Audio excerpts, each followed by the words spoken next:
Good morning, it's Simon, it's Saturday, and just heading over to do some preparation for next week's event, which is my annual Freshflow event on the 9th of September. You can find out more about that at freshflow.co. Now, this time in 7 days, fingers crossed, we'll all still be breathing, happy and smiling, but more than that, I'll be spending some time with those people who came and helped make Freshflow happen. I think of them as my sort of VIP partners. It's funny saying VIP, and if you've been around me a while, I talk about being a VIP. It doesn't mean to me what it means for others. It doesn't mean important person, doesn't mean that sort of red velvet rope. It's about really integrous, interesting people. It's those people who are kind of interesting and making a difference and interested in other people.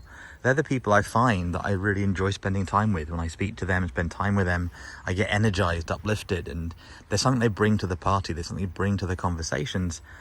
And it isn't usually about like who they are and what money they've got and what they've done. It's just a quality of them as a human being. Now, the truth of it is there's probably those kind of people for you too. I hope in time I get to become one of them for you. But the truth of it is that we're all humans. We all have these wonderful ways of being. My friend, my partner and I have this conversation about how people are. And it's quite fascinating, all the infinite ways that human beings can be. So hopefully in a week's time, the weather will still be sunny, and somewhere that you might better see in this video or nearby, we'll be celebrating and connecting and enjoying the sunshine and what we created during Freshflow on the day before.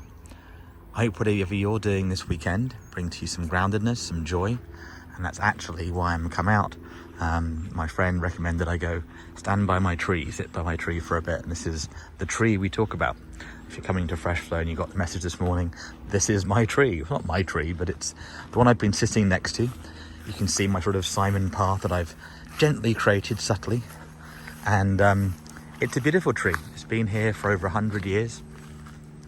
This whole park was architected by a man called Decimus Burton, the great architect, as some people call him. And it's a beautiful tree. Yes, it has some scars, it has some scratches. At the same time, the best trees do. And trees are beautiful as they are, just like human beings are. We all have our wonderful ways of being. Now, if you know a little bit about what I'm focusing on in the wider world, these idea of ecosystems, this oak tree is a great reminder. Often you'll see woodpeckers, squirrels, a whole host of small and big animals floating around and engaging, whether the shades or the glades that it produces. We have foxes and badgers here, we have more animals, and I realised, and even last week, seeing a sparrowhawk. And the truth of it, if you just skim around, you hardly see anything, but maybe you spotted the butterflies, maybe you spotted some other things dancing in the grasses and in the trees. And that's okay. What I love about them is these reminders about how these acorns have the promise of future, not just oak trees, but oak forests and beyond. And in the UK, the oak tree has a lot of, not just symbolism, but also groundedness. The oak tree is what helped us build our houses, our lodges, helped us build our ships to go around the world and explore, and far, far more than that. So, I'm gonna have a wonderful weekend. I hope you are too. Whatever you're doing, keep being open to miracles. Bye for now.